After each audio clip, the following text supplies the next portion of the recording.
గురైనటువంటి యాజమాన్యం ఉన్నటువంటి కరెస్పాండెంట్ గారు మనతో ఉన్నారు. సార్ నమస్తే. అసలు ఏం జరిగింది? అంత డిస్కషన్ ఏం జరిగింది? ఒకరినొకరు కొట్టుకునేదాకా అసలు ఎందుకు వెళ్ళింది? మేడం, మేము ఒకరిని కొట్టుకునే వాతావరణం ఎప్పుడు ఉండదు మేడం. మేము కరస్పాండెంట్గా చాలా డీసెంట్గా బిహేవ్ చేస్తాం. మా కరస్పాండెంట్ ఛాంబర్స్ వేరు ఉంటాయి, ఫ్రంట్ ఆఫీస్ వేరు ఉంటుంది.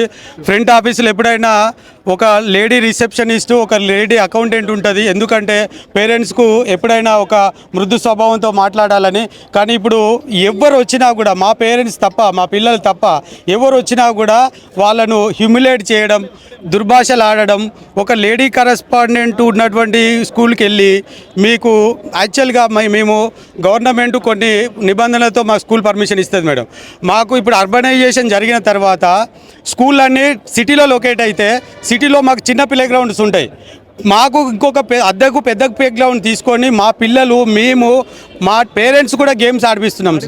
కానీ కొంతమంది విద్యార్థి సంఘాలకు వాళ్ళకి తెలిసింది ఒకటే విషయం, స్కూల్ అంటే ప్లే గ్రౌండ్ ఉండాలి. మాకు ప్లే గ్రౌండ్స్ ఉన్నాయి మేడం, చిన్న ప్లే గ్రౌండ్స్ ఉన్నాయి. పెద్ద ప్లే గ్రౌండ్స్లో అన్ని ఆటలు ఆడిపిస్తున్నాం. వాళ్ళకు కొన్ని లూసుకులు, ఒక వ్యవస్థ అంటే లూసుకు ఉంటుంది. ఆ లూసుకులతోనే మమ్మల్ని దాడికి దిగుతున్నారు.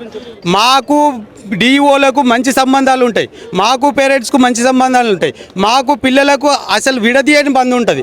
కానీ ఫేక్ విద్యార్థి సంఘాలు ఆ బంధాన్ని తెంచి మాకు శత్రువులుగా తయారు చేస్తున్నారు.